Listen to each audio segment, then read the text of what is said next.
Great. So when you think about Luna Gale, what's the first thing that comes to mind?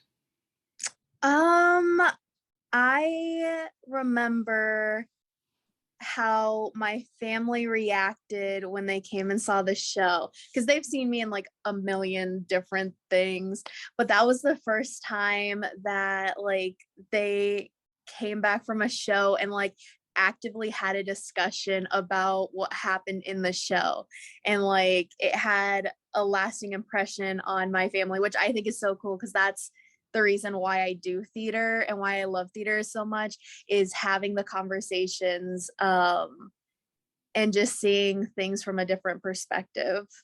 Yeah. Had you done many new plays before that? No, that was my first one, and I love that Mirrorbox is dedicated to releasing new, or I guess unheard of brand new plays to Iowa, because like there's so many things that I've seen at Mirrorbox that I'm like, this is actually really, really good, that maybe the bigger nonprofits might not do because it's not a moneymaker or like bring it in. So I think that's really cool. Um, do any particular experiences or interactions come to mind when you think about your collaborators on Luna Gale?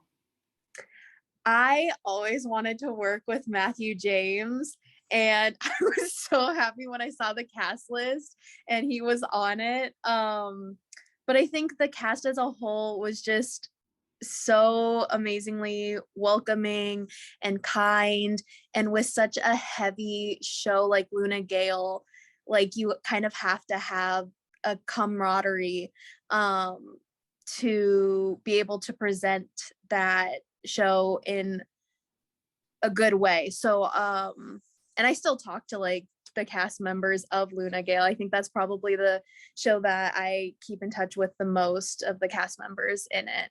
Um yeah. You talked a little bit about that value of wanting to do theater that creates conversations. Um, what kind of insights or experiences did you have in connecting with the material?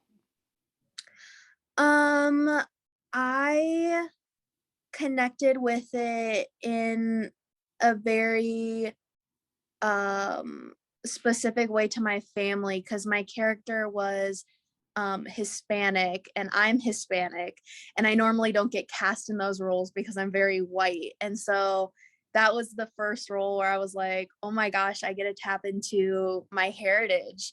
Um and that character meant so much to me because it comes from such a like a cultural background, of not only like being Hispanic and being in the foster care system, and how um corrupt it can be and how people just kind of fall through the cracks, but of like the family that she turned to help, like her older sister, who kind of led her astray.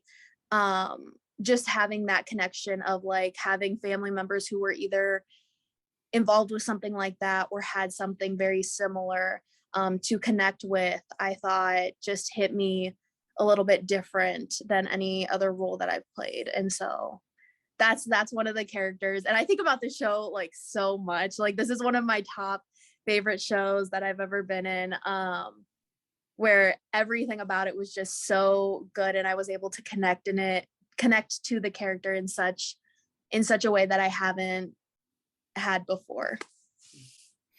Um, did anything, whether it's the in the rehearsal process and performances, did anything surprise you during this process? I What surprised me was your directing style. Um it was so fun because it's such a shortened process, where I was like, oh my gosh, and I was involved with Picnic with Nina, and then I had a show after it.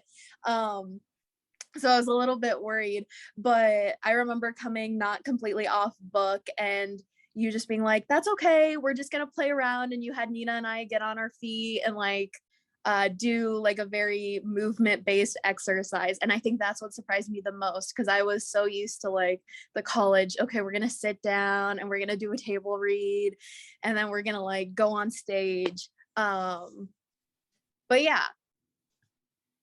Cool. Is there anything that I'm missing? Anything you want to add about your experience with Luna, Gale? I don't think so. I wish that the pandemic wouldn't have happened so I could have done Into the Canyon, or In the canyon. yeah. And now I'm too far away to do Mirrorbox, so that's like the saddest part. For now, but you yeah, never know where the world will take you. there you go. Yes, yeah. But